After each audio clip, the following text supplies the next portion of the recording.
Hello guys, welcome back to my new video. आजको भिडियोमा तपाईँलाई धेरै स्वागत छ हैन। आज चाहिँ तपाईँले देख्न सक्नुहुन्छ, आज चाहिँ हाम्रो मोबाइल रिपेयर कार्यक्रम भइरहेको छ। आजको मोबाइल चाहिँ Oppo A78 को डिस्प्ले चेन्ज प्रोग्राम भइरहेको छ हैन। सो हामीले चाहिँ अब मोबाइल खोल्नुभन्दा पहिला हामीले टक ब्लरले हिट गर्नुपर्ने हुन्छ। अब हिट गरेर बल्ल मात्र मोबाइल खुल्ने, एकदम इजी तरिकाले खुल्छ, अलि सजिलो तरिकाले।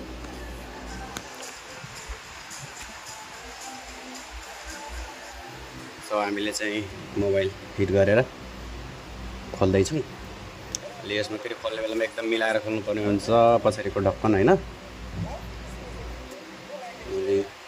फेरि अलिकति पनि दायाँ बायाँ भयो भने चाहिँ फेरि ब्याट्रीमा ल्याम्म पाल पऱ्यो भने त सक्यो। फेरि ल्याम्म भएर तपाईँले देख्नु भएको पनि होला कतै भिडियोमा हैन। ड्याक्क यस्तो गर्ने बेलामा मोबाइल खोल्ने बेलामा ब्याट्रीमा पाल परेर बुम आगो बेला पनि देख्नु भयो होला। त्यस्तो डेन्जर हुन्छ। यसलाई चाहिँ एकदम ट्रेनिङ लिएर, ट्रेनिङ प्राप्त भएर मात्रै गर्नुपर्ने हुन्छ, नत्र त फेरि चक्किहाल्छ फेरि। सो मैले पनि एकदमै मजासँग सिकेर भनौँ, हेरेर सिकेर मात्रै सुरु गरेको। सो मैले चाहिँ एकदम भइसकेको छ, टक्क गरौँ लाग्यो। र पछाडिको ढक्कन चाहिँ एकदम खोल्न लागिसकेको छ। एकदम गमले चिप्केको हुन्छ क्या, पुरै अब गम लगाएको हुन्छ। त्यो गम खोल्नको लागि चाहिँ एकदम हिट गर्नुपर्ने हुन्छ। अझ थिनरले, पेट्रोलले पनि हुन्छ हुन त, तर अहिले चाहिँ अब पेट्रोल थिनरको व्यवस्था छैन नि त। त्यही भएर अहिले ब्लरले काम चलाइरहेको छु मैले। र ब्लरले टक्क गऱ्यो भने ब्लरले गरायो एकदम राम्रोसँग हुन्छ। अझ यो ब्लर हल्का हिट गरेर अझै एकदम इजी तरिकाले खोल्ने सिस्टम, स्क्रिन या ब्याक कभर होस्, एकदम इजी तरिकाले खोल्नेवाला सामान मगाउँदैछु।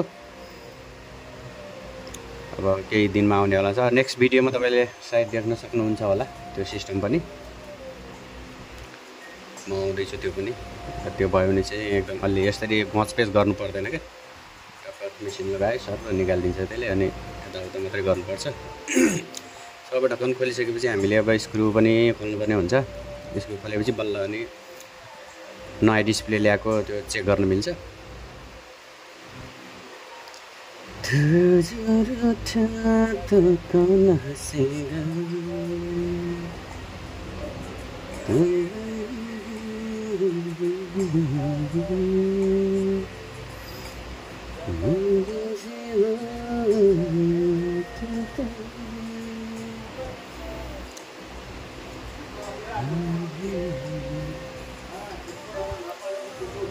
यसलाई चाहिँ एकदम केयरफुल गरेर खोल्नुपर्ने हुन्छ। ल यो पनि खोलिसक्यो। अब हामीले डिस्प्ले पनि ल्याइसकेका छौँ। अब त्यसलाई अब टक्क चेक गर्नुपर्ने हुन्छ। अब पुरै झ्यारामझुरुम त फुटेको थिएन डिस्प्ले, र कुनाबाट चाहिँ एकदम चरमचुरुम गएको थियो। चलाउन चाहिँ मिल्थ्यो, तर यसो बेला बेलामा चाहिँ यसो कालो कालो भइदिने क्या। अनि कालो त्यसो भएपछि अब पछि भन्न बित्तिकै फेरि नहोला भनेर चाहिँ फेरिदिइहालौँ भन्ने कुरो भएर मेरो बेस्टी साथी हो नि त, फेरि ल फेरिदिइहाल भन्नु लाग्यो। ल्या न त फेरि फेरिदिन्छु भनेर ल्याएर फेर्नु लाग्यो। ब्याट्री निकाल्न पनि अलिकति झ्याउ नै हुन्छ, भित्र एकदम डेन्जर गम हुन्छ, अलि विचार पुर्याएर निकाल्नुपर्ने हुन्छ। सो अब ब्याट्री पनि निक्ल्यो। अब ब्याट्री निकालिसकेपछि हामीले त्यो डिस्प्ले, पुरानो डिस्प्लेको पिनलाई छुटाएर अनि नयाँ पिनलाई जोइन गरेर चेक गर्नुपर्ने हुन्छ। अब त्यो नयाँ पिनवाला डिस्प्ले चल्छ कि चल्दैन भनेर, राम्रो छ कि छैन भनेर, नत्र एकैचोटि डिस्प्ले अब चेक नगरेर ज्यापै हाल्नु हुँदैन नि त। यदि बिग्रेको भयो भने चाहिँ पछि रिटर्न हुँदैन। त्यही भएर हामीले पहिले चेक गर्नुपर्ने हुन्छ। सो अब हामी ब्याट्री हालेर चेक गर्छौँ।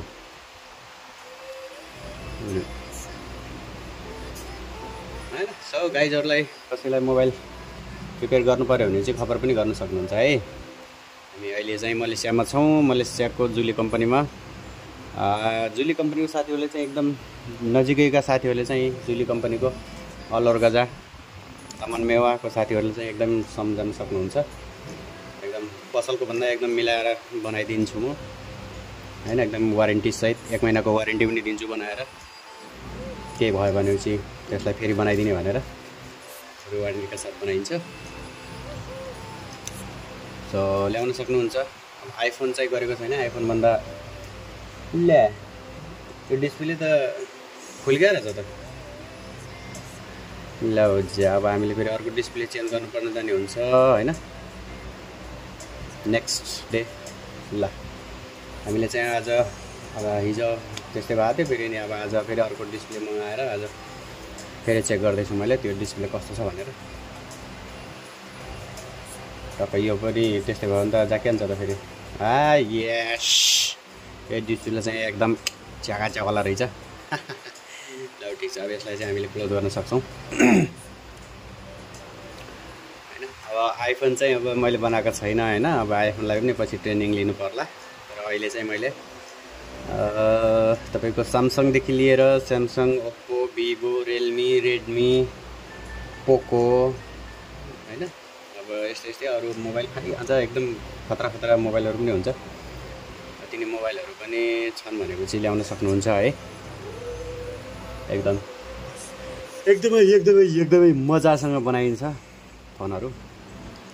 ल ठिक छ, अब डिस्प्ले पनि ओकेवाला आयो। अब त्यो डिस्प्ले चेन्ज गर्नको लागि हामीले चाहिँ पुरानो डिस्प्ले फाल्नुपर्ने हुन्छ।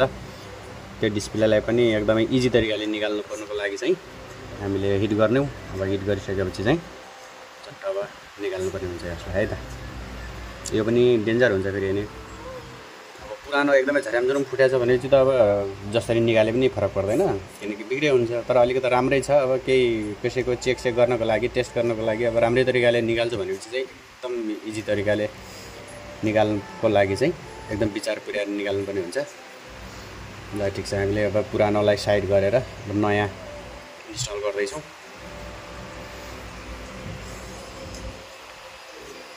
यो डिस्प्ले एकदम इजी तरिकाले निक्नेवाला मेसिन पनि आउँदैछ, केही समयपछि आइपुग्छ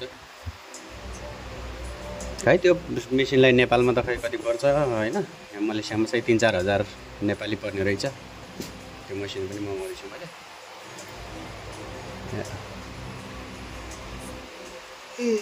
मोबाइल रिपेयरिङको मेसिन सामानहरू सब प्रायः मसँग आइसकेको छ। अझै केही सामान थोरै बाँकी छ, अब त्यो आउनेवाला छ। अनि यहाँ चाहिँ एकदम लाइटको हल्का कमी भएको छ हल्का। यो भिडियो चाहिँ मैले क्यामेरा एक्सन क्यामेरा गोप्रो जस्तै हुन्छ एक्सन क्यामेरा होइन, अनि एक्सन क्यामेरा 5K भिडियो रेकर्डिङबाट भिडियो गरेको। अलिकति हल्का कालो कालो देखाइरहेको छ क्या, किनकि लाइट पछाडि थियो। पछाडि लाइट भएपछि चाहिँ अगाडितिर हल्का अँध्यारो जस्तो भयो, त्यही भएर मोबाइलको लाइट बालेको हल्का त्यस्तै खालको देखाएको छ। अब यो टेबल लाइट पनि मगाइरहेको छु यही रिपेयरिङको लागि। त्यो रिपेयरिङको लागि पनि त्यो अब लाइट पनि अब आउनेवाला छ। एकदम उज्यालो हुन्छ अनि त्यसरी चाहिँ एकदम बनाउन सजिलो पनि हुनेवाला छ। सो हामीले चाहिँ अब डिस्प्ले ट्याग हालिसक्यो होइन, इन्स्टल सक्सेसफुल भइसकेको छ। अब हामीले यसलाई चाहिँ चट्ट रबरले लगभग 2 घन्टाको लागि बाँधेर राख्नुपर्ने हुन्छ। 2 घन्टा यति भयो चाहिँ एकदम राम्रो तरिकाले चिप्केर बस्छ नि त। फेरि एकदम झ्याप्पै भएर खुल्न पाउँदैन क्या, त्यसरी अहिले राम्रोसँग चिप्काउनु पऱ्यो नि त। चिप्काउँदा तब यसलाई अब यसरी रबरले बाँधेर 2 घन्टा राखेर हामीले फेरि अनि पछाडिको ढक्कन राख्नुपर्ने हुन्छ।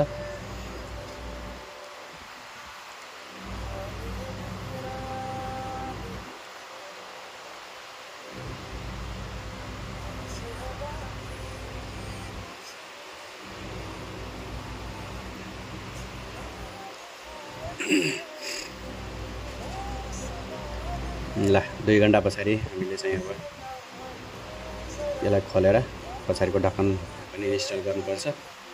त्यो ढक्कन लगाएर रबरले बाँधेर त्यो चाहिँ रातभरि छोड्दै पनि हुन्छ, दिनभरि जतिखेर 2 घन्टाभन्दा पछाडि खोल्दा एकदम राम्रो हुन्छ, त्यस्तो हुन्छ। सो हामीले चाहिँ अब फुल बडीलाई पनि क्लोज गरेर स्क्रु यताउता सबै टाइट गरेर बल्ल त्यसलाई ढक्कनलाई टक्क लाउनु पर्ने हुन्छ। यदि तपाईहरुलाई पनि हाम्रो मोबाइल रिपेयरिङ भिडियो कस्तो लाग्यो सो कमेन्ट गर्न सक्नुहुन्छ, सम्झिन सक्नुहुन्छ है। अनि हाम्रो च्यानललाई चाहिँ टक्क लाएर हाम्रो च्यानलमा ब्लग भिडियोहरू पनि अपलोड हुन्छ, मोबाइल रिपेयरिङ भिडियो अपलोड हुन्छ, डान्स भिडियो अपलोड हुन्छ, सर्टहरू फन्नी भिडियो अपलोड हुन्छ, सबै भिडियो अपलोड हुन्छ। सो गाइस तपाईँले हाम्रो च्यानललाई सब्सक्राइब पनि गर्न सक्नुहुन्छ। हामी भनेको एकदम बिगिनरवाला हो होइन। सो सब्सक्राइब गरेर हाम्रो भिडियोलाई लाइक सेयर गरेर सो कमेन्ट पनि गर्न सक्नुहुन्छ है।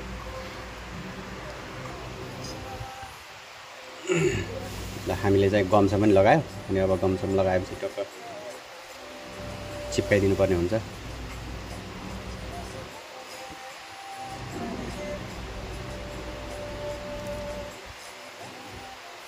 तुझे रूठा तो कौन हंसेगा,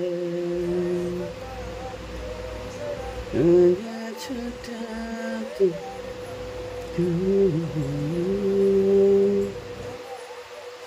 मीठे से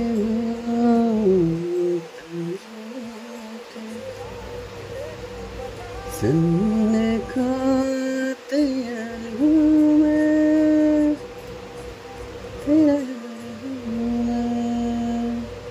ल गमसमले हामीले चिप्कायो। अब हल्का पेट्रोल लगाएर चाहिँ चट्ट पारेर एकछिन पोछापाछा गर्नुपर्ने हुन्छ। त्यो गम लगाएको टाइम ट्याक्कै उत्रिन्छ क्या बाहिरको आएको। सो अब ट्याक ट्याक ट्याक फाइनली सक्सेसफुल भइसक्यो हाम्रो चाहिँ मोबाइल रिपेयर गरेर सक्सेसफुल भइसकेको अवस्था है। सो गाइज हामी चाहिँ नेक्स्ट भिडियोमा भेटौँला। फेरि अर्को कुन मोबाइल ल्याएर हुन्छ नेक्स्ट भिडियोमा मोबाइल रिपेयरिङको नेक्स्ट भिडियो पार्ट 3 यो हो। ल पार्ट 4 मा भेटौँला है त। ल त by, thank you so much.